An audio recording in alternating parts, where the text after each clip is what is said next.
Ini adalah keyboard pre-built 75% paling bagus yang pre-built yang plastik di market lokal saat ini. Or so I thought. Oke, halo semuanya. Lama tidak berjumpa. Selamat datang di segmen baru di channel ini, yaitu review jujur, di mana gue bakal nge-review berbagai macam barang yang bakalan dikirim ke gue atau gue beli sendiri tanpa adanya manipulasi dari manapun ataupun siapapun. Dan di episode pertama atau di video pertama di segmen ini, gue lagi kedatangan sebuah barang atau sebuah produk, atau sebenarnya nggak cuma sebuah, tapi lebih dari satu ya. Jadi di sini gue kedatangan produk dari Rexus. Nah, ini adalah keyboard baru mereka yang harusnya sih rilisnya di tanggal 27 Januari ya. Cuman ini gue bikin videonya nih di tanggal 18 Januari. Jadi masih 9 hari sebelum rilis. Jadi di sini gue bakal unboxing dulu dan bakalan kasih review jujurnya, review yang thorough, yang bener-bener lengkap setelah gue pakai ya minimal 3-4 hari lah. Jadi langsung aja kita masuk ke unboxingnya. Oke. Salah. Jadi di package ini ya, di care package ini ada dua barang. Yang pertama itu ada coil cable. Jadi ini adalah coil cable baru dari Rexus Daxa. Nah, ini bakal gue review juga sekaligus gue nge-review si keyboardnya. Jadi nanti bakal kayak more of a package deal gitu lah. Jadi nanti kita bakal lihat kira-kira bakal cocok apa enggak kalau misalnya dicocokin sama keyboard baru mereka, atau kalau misalnya dia sendiri aja itu bagus apa enggak kalau misalnya kalian pakai nih. Oke, selain itu juga ada ini dia. Ini the main character of the show ya, the main event. Daxa M82X Ultimate, gila. Ini bener-bener nggak jauh-jauh, nggak pergi dari nama Ultimate-nya ya. Karena sejak yang M84X Ultimate tuh udah Ultimate terus. M84X Ultimate, M100X Ultimate, dan sekarang ada lagi nih M82X Ultimate yang artinya dia itu 75% ya. Pokoknya kalau misalnya keysnya itu 82 atau 84 atau 81, itu biasanya 75%. Dan kayaknya ini yang exploded juga. Jadi langsung aja kita lihat apa aja yang ada di isinya. Pertama-tama kita mulai dulu dari keyboardnya ya. Jadi kita lihat isinya tuh dapat apa aja. Sebenarnya gue tuh makin kesini tuh udah makin males ngerekam proses unboxingnya, karena ya pasti gitu-gitu aja sih. Jadi kita langsung aja lihat isinya, kontennya tuh dalamnya ada apa aja. Nah, bareng-bareng aja nih ya. Jadi yang paling pertama pastinya ada keyboardnya nih di sini. Nah, ini kita bakal lihat setelah ini. Gue pengen lihat dulu contents yang ada dalam boxnya dulu. Jadi yang pertama pastinya ada manual. Terus ada juga kartu garansi. Jadi ini jangan sampai hilang. Kalau misalnya keyboardnya nanti kenapa-napa, ini bisa langsung aja garansinya pakai ini ya. Terus di sini ya, seperti biasa lah ya. Di belakang sini pasti ada keycap puller. Keycap sama switch puller yang 2-in-1. Sama ada spare switch juga. Jadi apapun pilihan varian switch keyboard yang kalian pilih, itu bakal dapat spare switch-nya. Kalau di sini dapetnya 4 pieces, mudah-mudahan nanti juga dapetnya 4 pieces juga untuk kalian. Terus ada juga kabel yang udah braided juga. Sayangnya dia belum paracord ya, kayaknya ini masih braided biasa. Cuman ya udah oke lah, kabel Type-C buat connect keyboardnya ke komputer kalian. Dan ini dia, ini juga ada tambahan keycaps ya. Jadi kalau misalnya kalian pengen keyboardnya itu beraksen-aksen, ini ada tambahan keycaps juga. Jadi keycapsnya juga mint lagi, masih satu tema sama keyboard mereka yang kemarin. Cuman kayaknya kalau untuk yang sekarang ini base colornya itu beda sama yang kemarin. Cuman aksennya tetap dikasih yang mint. Ya kalau emang mau main tema bagus sih. Jadi temanya dari 3 keyboard sebelumnya itu mint semua gitu. Jadi let's see kalau misalnya cocok atau enggak. Oke, jadi ini dia keyboardnya. Kita langsung buka aja dari foamnya. Dan voila. Kayak gini tampilan keyboardnya. Ini cakep sih. Sebenarnya dari gue pertama kali megang aja tuh udah kerasanya ini upgrade. Ini lebih kerasa premium dibanding yang M84X dan juga M100X. Gue nggak tahu, belum baca brief lengkapnya tentang kayak si bahan case-nya segala macam. Cuman kalau dari pegangan gue ya, ini ABS plastik. Tapi ABS plastiknya bagus banget dan oh my god, bentuknya ini keren banget sih. Ini keren banget bentuknya. Dia 75% exploded. Di belakangnya juga ada flip up feet-nya yang 2 level. Ada dongle holdernya juga. Jadi bagus banget buat nyimpen dongle-nya biar nggak hilang-hilangan. Ada rubber feet-nya. Terus side profile ini keren banget sih. Ini side profile-nya dibikin ada kayak lekukan gitu. Gua rasa ini pasti buat RGB-nya. Jadi biar kayak kelihatan ada aksennya gitu, RGB-nya dikasih lekukan gini di tengahnya. Terus ada logo Daksanya juga yang nggak terlalu norak. USB portnya di tengah, which is really good karena gue suka banget keyboard yang USB portnya di tengah ya. Dan nampaknya juga dia ada outerboardnya, jadi that's a good sign untuk sebuah keyboard yang memang ini gasket mount. Jadi kalau ada outerboardnya pasti bakal bagus banget. Dan di belakangnya itu, di bawahnya itu ada switch untuk pindah mode Windows dan Mac. Dan USB ini kayaknya bisa mode wireless juga, soalnya ini wireless 3 mode konektivitas. Nggak tahu ya, ini baru gua unboxing, belum gua bongkar-bongkar, belum gua coba sama sekali. Makanya kita bakal masuk ke full review-nya setelah ini ya. Jadi ini cuma first impression doang. Untuk full review-nya ini setelah gua pakai sekitar 3-4 hari lah ya. Langsung aja kita masuk ke barang yang selanjutnya. Oke, jadi selanjutnya yang coil cable-nya langsung aja kita buka ya. Kita unboxing. Gua ini dapetnya yang warna putih. Dan ini dia tipenya yang aviator puter. Jadi kalau misalnya mau dicopot pasang, itu tinggal dicocokin aja nih. Si bulatan-bulatannya ini didorong. Terus habis itu diputer di bagian tutup botolnya istilahnya kalau gue bilangnya. Tutup botol diputer dan dia jadi satu kabel.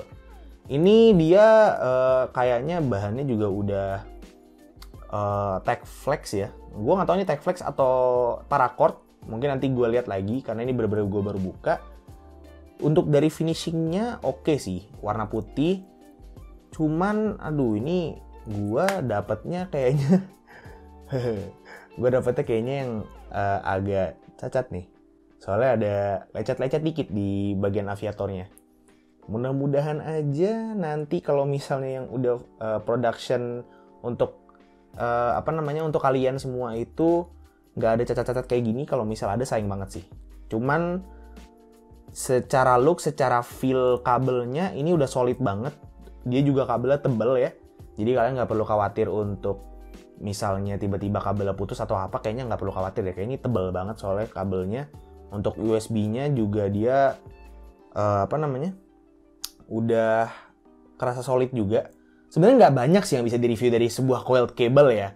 Bener-bener itu cuma kabelnya aja, si kabel ini sama aviatornya aja nih yang bisa direview. Kalau pemakaian ya pasti yang namanya kabel sama-sama aja ya. Cuman ya itu sih. Ini sayang banget nih ada lecet-lecet dikit nih, padahal baru dibuka. Ya, nggak apa-apa lah. Soalnya ini kan unit review ya mungkin. Jadi mudah-mudahan aja nanti yang di unit productionnya untuk yang dijual itu nggak kayak gini ya. Oke, kita langsung masuk aja.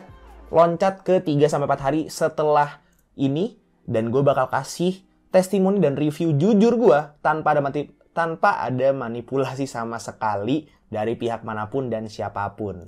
Langsung aja. Oke, kita kembali lagi di 3 atau 4 hari setelah yang kemarin. Jadi gue udah pakai keyboard ini sebagai daily driver gue selama 3-4 hari ke depan.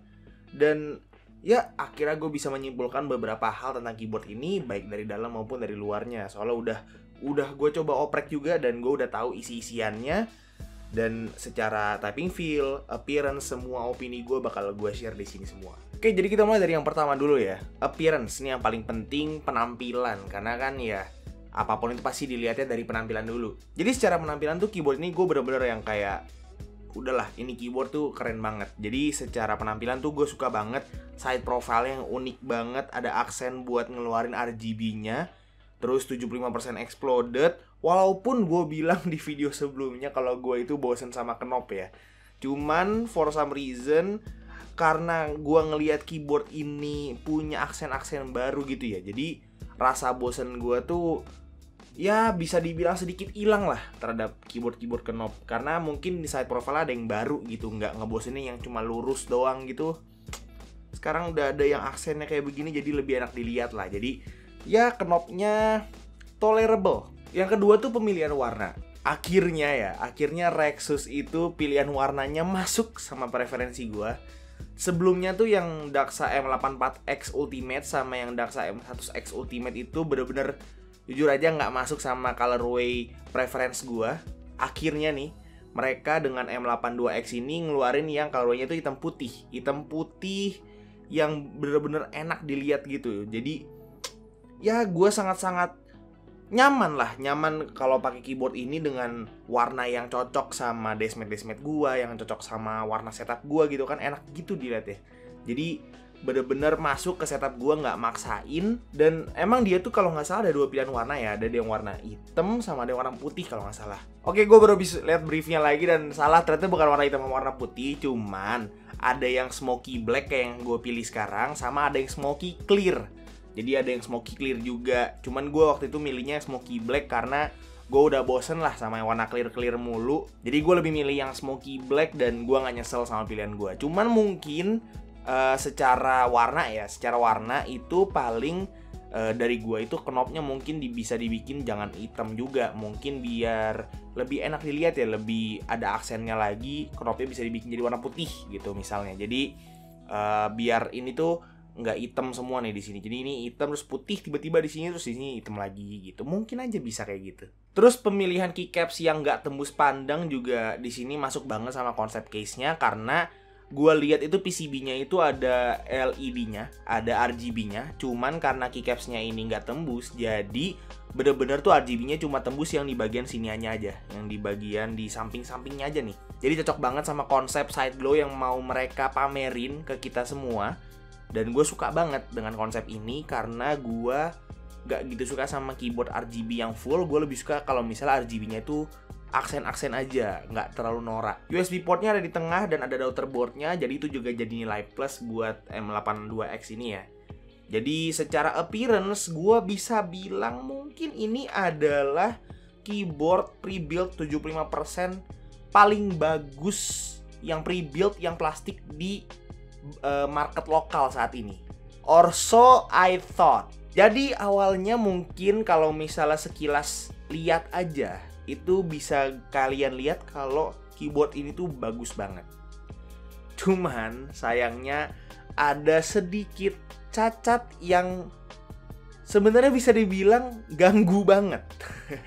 Coba nih ya, sebelum gue kasih lihat ke kalian atau gue kasih tahu ke kalian cacatnya apa, gue kasih lihat foto keyboardnya. Dan kalian coba tebak di komen di bawah cacatnya apa. Gimana? Udah ketemu belum cacatnya? Kalau belum ketemu, nih gue kasih lihat langsung aja ya. Nih. Di bagian shift kiri sama shift kanannya, legendnya itu offside. Udah kayak gol MU lawan City kemarin yang harusnya offside ya, cuman dikasih lolos. Break on here for United. One through the middle. Flag stays down. Fernandes! Jadi dia itu harusnya nggak senaik ini, harusnya nggak terlalu ke atas gini. Soalnya kalau dilihat dari yang legend yang lain, itu semuanya konsisten. Dia itu semuanya di tengah dan di kiri gitu. Kayak misalnya Alt FN CTRL, Caps Lock semuanya di tengah dan di kiri gitu. Cuman shiftnya ini loh, offside, udah kayak Rashford kemarin. Sayang banget sih kalau misalnya ini udah masuk, udah lolos QC semua dan udah masuk ke mass production, jadi semua unitnya kayak gini. Mudah-mudahan aja enggak ya, mudah-mudahan ini cuma di unit review gua doang. Gua nggak tahu karena ini gua unit review gua dapet beberapa atau seminggu sebelum rilis malah. Jadi mudah-mudahan aja ini cuma di unit gua doang. Cuman kalau misalnya nggak di unit gua doang, ya mungkin bisa kalian toleransiin dengan ganti keycap ya. Atau misalnya kalau kalian nggak terlalu keganggu, ya udah nggak apa-apa. Oke, jadi itu appearance-nya. Sekarang kita masuk ke bagian dalamnya nih, bagian dalam dari ini keyboard. Jadi si Rexus M82X ini udah sempet gue bongkar, dan cara bongkarnya itu kurang lebih sama persis sama yang M84X sama yang M100X juga. Jadi kalian itu harus nge-pry si case-nya itu karena nggak ada baut sama sekali. Jadi itu harus diselip-selipin pakai pry tool kalau ada, atau enggak kalau misalnya nggak ada bisa pakai kartu-kartu yang udah nggak dipakai. Cuman khusus si M82X ini untuk nge-pry itu jauh lebih gampang karena dia itu ada sedikit gap yang lebih lebar dibanding keyboard yang sebelum-sebelumnya. Jadi ini sangat-sangat bikin orang-orang yang mau bongkar keyboard ini jauh lebih ngerasa enak lah. Mungkin Rexus mendengarkan komplain-komplain yang sebelumnya ya. Jadi dia bikinnya kayak di OEM-nya tuh dibikin kayak ini jangan terlalu rapat lah gitu. Nah, jadi untuk strukturnya itu seperti biasa kayak keyboard-keyboard yang lama mereka yang seri X Ultimate ini, pastinya itu udah gasket mount. Gasketnya pakai silikon dan ada plate foamnya, ada silikon dampenernya juga di bagian case-nya. Dan ada baterainya juga yang pasti karena semua keyboardnya wireless. Pokoknya kalau masalah foam-foaman sejak yang M84X itu udah lengkap ya. Jadi nggak usah khawatir kalau keyboard ini bakal hollow. Karena ini nggak bakal hollow karena yang pertama plate-nya itu udah pakai polikarbonat ya. Jadi udah aman, nggak bakal ada suara cetang-cetong lagi. Dan yang kedua, silikon dampener di case-nya itu pertama itu dia bikin keyboardnya itu lebih berat. Jadi lebih kerasa premium aja gitu kalau diangkat. Dan yang kedua itu dia bikin suaranya jadi lebih padat, walaupun bikin agak sedikit lebih muted, cuman nggak apa-apa. Selama dia itu nggak terlalu muted kayak yang M84X kemarin yang full polikarbonat. Ini masih lebih tolerable lah suaranya, nggak terlalu yang bener-bener silent gitu. Ada satu hal yang unik dari keyboard ini yang gue notice, yang gue sempat notice juga di keyboard-keyboard sebelumnya, yaitu adalah PCB-nya yang bisa pakai PCB mount steps. Jadi buat kalian yang nggak tahu PCB mount steps itu apa, PCB mount steps itu adalah steps yang kalian pakai di custom keyboard pada umumnya. Jadi yaitu PCB-nya instead of dipasang di plate-nya, dia itu dipasang di PCB-nya. Jadi lebih aman dan lebih secure. Kalau di M100X kemarin, gue udah confirm kalau M100X itu bisa pakai PCB mount steps. Gue udah coba pakai OLED steps punya gue di live stream yang waktu itu gue lakukan. Cuman yang di M82X ini belum gue coba. Mungkin aja di live stream selanjutnya kita bakal coba di M82X ini pakai PCB mount steps. Karena untuk pakai PCB mount steps itu nggak cuma harus ada lubang di PCB-nya. Plate-nya juga harus punya lubang yang gede untuk si PCB mount steps itu untuk masuk. Jadi nggak sekedar cuma ada lubang di PCB-nya aja, tapi plate-nya juga harus ada lubangnya. Jadi sebenarnya secara internal si M82X ini hampir sama M84X dan M100X yang kemarin. Cuman bedanya adalah yang pertama, yang M82X ini pakai poron plate foam instead of silicone plate foam. Dan yang kedua, gasket mount structure-nya ini mirip sama keyboard-keyboard lain kayak misalnya Ako punya yang 75% dan Noir Z series. Ini yang gue pikir unik ya, karena dia itu gasketnya udah bener-bener ada leaf-nya, terus ada leaf cut-nya dan pakai silicone jacket kayak persis kayak punya si Z series sama si Ako punya. Jadi ini bagus banget karena bakal ngasih feel typing yang jauh lebih fleksi dan bouncy dibanding yang iterasi-iterasi Rexus yang sebelumnya. Paling untuk internal cuma itu aja yang bisa gue bahas. Kalau misalnya ada yang kelewat mungkin bisa komen di bawah. Gue bakal masuk ke faktor-faktor lain yang mungkin bikin keyboard ini bikin gue kaget dikit lah. Jadi yang ketiga itu adalah softwarenya. Gue dikasih software si Daxa M82X ini dan wouldn't you know it, ternyata softwarenya sama software Z series yang punya Noir. Jadi di softwarenya itu bisa ngatur makro, lighting, remap keys, pokoknya hampir sama VIA. Dan si knobnya itu juga bisa di reprogram. Jadi kalau misalnya kalian pengen misalnya knob geser ke kiri itu undo, terus geser ke kanan itu redo, itu bisa banget. Yang terakhir typing feel. Jadi si M84X ini itu dikasih 3 pilihan switch, yaitu Jwick Ultimate Black, Jwick T1, sama Jwick apa tuh lagi ya? Oh, Keelbox White. Jadi ada Jwick T1, Jwick Ultimate Black, sama Keelbox White. Jadi ada linear, tactile, clicky. Akhirnya ya setelah berapa kali review keyboard Rexus, akhirnya Rexus mendengar komplain gue ya. Kalau keyboard itu harus ada 3 varian switch. Jangan cuma linear sama clicky aja, jangan cuma linear sama tactile aja gitu. Harus ada linear, tactile sama clicky. Dan akhirnya ada nih, Jwick Ultimate Black yang linear, Jwick T1 tactile-nya, dan Keelbox White-nya itu clicky-nya. Gua di sini pakainya yang Jwick T1 karena gua lagi suka banget sama tactile. Dan gue bisa bilang dengan percaya diri kalau typing feel dari keyboard M82X ini enak banget. Gue udah jadiin keyboard ini daily driver gue selama 4 hari dan gua nggak ada komplain sama sekali tentang typing feel-nya. Bener-bener kerasa kayak substitute yang cocok aja gitu buat Tiger 80 gue. Nih kan gue biasanya tuh pakai keyboard yang ini ya. Nih, Tiger 80. Terus abis itu begitu si M82X ini dateng, itu gue langsung ganti. Dan biasanya kalau misalnya gue ganti dari keyboard custom ke keyboard pre-build, itu typing feel-nya bakal beda jauh banget. Bakalan yang kayak night and day lah. Kayak gue harus adjust lagi, harus adaptasi lagi. Cuman gue bisa bilang kalau ini typing feel-nya enak banget si 82X ini. Dan mungkin aja itu mirip dikit lah sama Z series-nya Noir punya. Jadi untuk keyboard ini apakah worth it untuk dibeli di harganya yang belum dikasih tahu? Jadi gue bikin video ini tuh gue belum tahu harganya berapa. Ini gimana sih Rexus tuh kalau ngasih brief tuh gak pernah ngasih tahu harga. Jadi harganya bakal gue taruh sini seperti biasa. Apakah worth it untuk dibeli? Menurut gue worth it, karena ini bisa gue bilang semacam Glorious JMMK Pro Lite lah.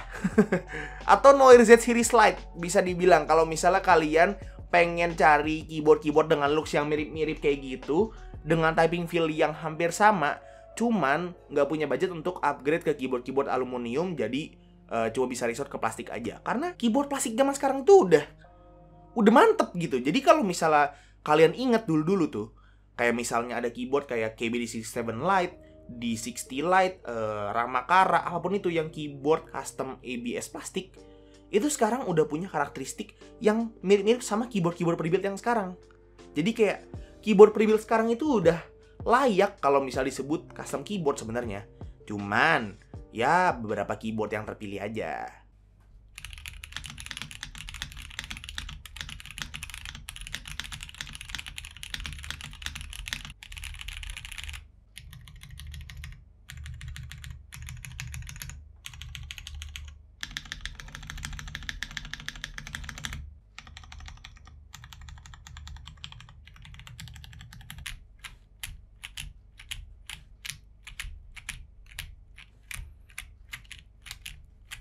Oke, jadi itu dia review jujur dari keyboard Rexus Daxa M82X.